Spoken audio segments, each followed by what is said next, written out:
Welcome to my Days of Our Lives official channel. I hope everyone is having a wonderful day. Before we begin, please hit the subscribe button and give this video a thumbs up. Nicole and Eric defy Sloan.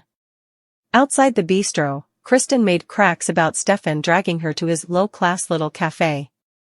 He reasoned that they could not talk at the man's wife. Jay doting over his new baby.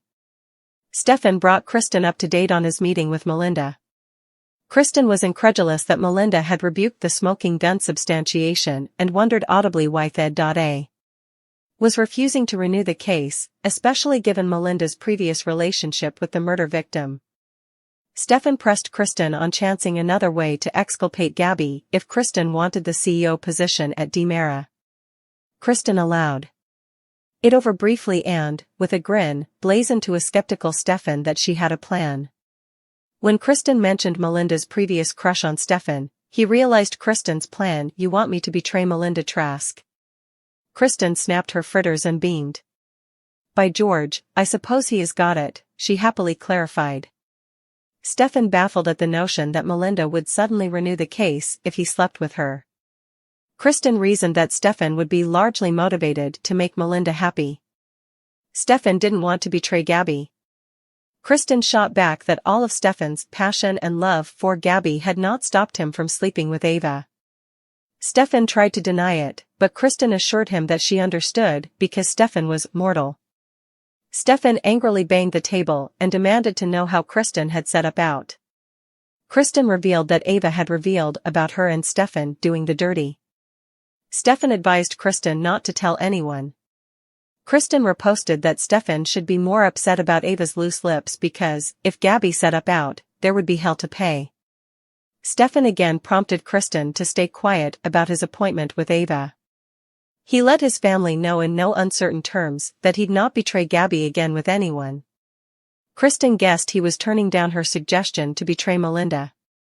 Stefan claimed there had to be another way. In Ed.A.'s office, Melinda scarfed as Rafe pronounced that she was under arrest.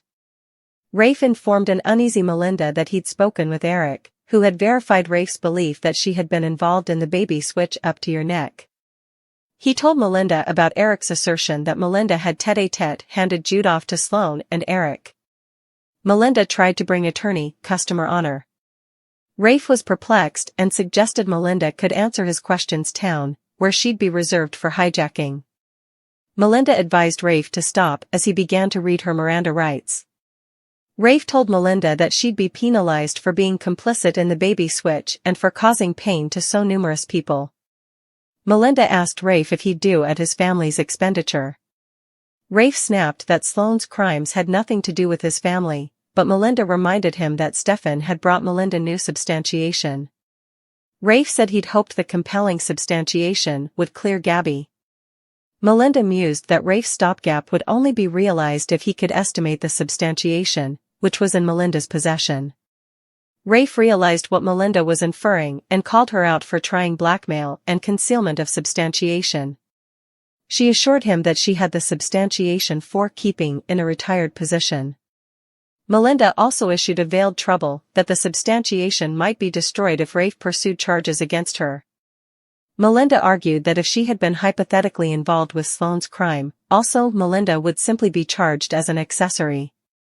Since the taradiddle had been remedied and Nicole had been reunited with her son, it was in everyone's stylish interests, including Gabby's, for Rafe to ensure that Melinda stayed free and clear of any charges. Rafe again hovered to arrest Melinda. She extended her arms and invited him to go ahead. Before he took that step, she suggested that Rafe should suppose about how he'd tell his family that in his sweats to get justice against Melinda, he'd abandon justice for Gabby. Melinda proposed impunity for herself in exchange for the substantiation. Rafe reluctantly took the deal. Before he left, he advised Melinda that if she failed to follow through, he'd make it his charge to lock you up and throw down the key. Melinda's bravado atrophied when Rafe departed, and she looked visibly shaken. Outside the Brady pub, Leo prodded J.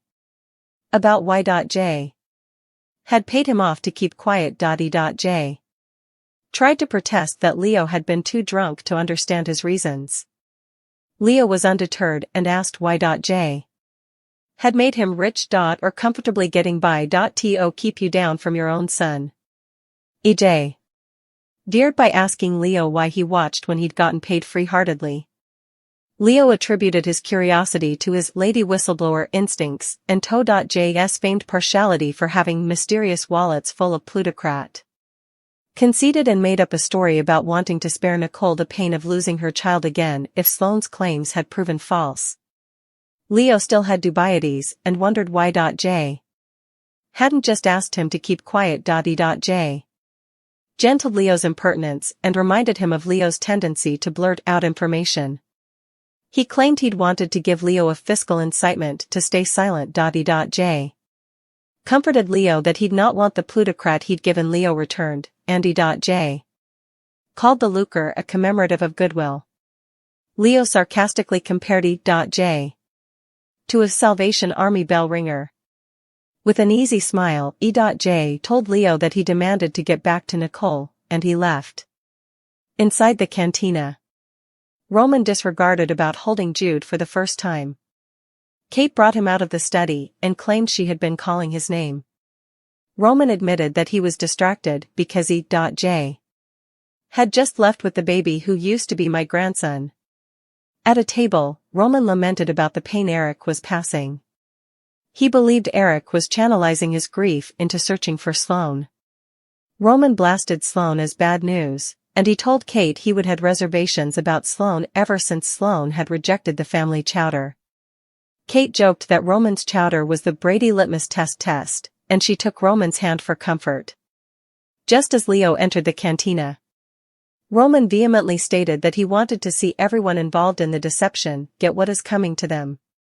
An ignorant Leo rambled up to Roman and asked what was on the menu. A knuckle sandwich, Roman deadpanned. Leo continued to ramble about his options, before Roman stopped him and declared that he was refusing Leo service. Leo wondered if his loud pants were the problem, but Roman clarified that Eric had revealed everything about Leo's part in the baby switch. He called Leo pathetic for benefiting off the misery of others. Leo drivelled that he was a strong opponent of blackmail, as he'd joined marches and worn t-shirts against the practice. Roman claimed he knew the verity and that Sloan had verified it to Eric. Leo defended that he hadn't been involved with the switch or the return of the baby. He reprobated Sloan as a lying fabricator of a baby pincher and negatively compared Sloan to his own mama. Leo dismissed the allegations against him as rumors. Kate advised that Leo should be soliciting that Sloan wasn't set up because Sloan would not vacillate to drag Leo down with her. Leo quoted Confucius and also made up his own quotation about having a heart as big as each outside. He walked out and left a confused Roman and Kate before. At the Demara manse, Nicole called Sloan out on her attempts to apologize and justify her conduct. Nicole knew that Sloan did not want to live life on the run, so she had come to Nicole, awaiting a free pass. Luckily, Statesville is ready to drink you for an extended stay, Nicole offered. Sloan wrangled that Nicole was a fraud and rushed to leave when she saw Nicole reaching for the phone. Sloan ran directly into Eric, who demanded to know what she was doing there.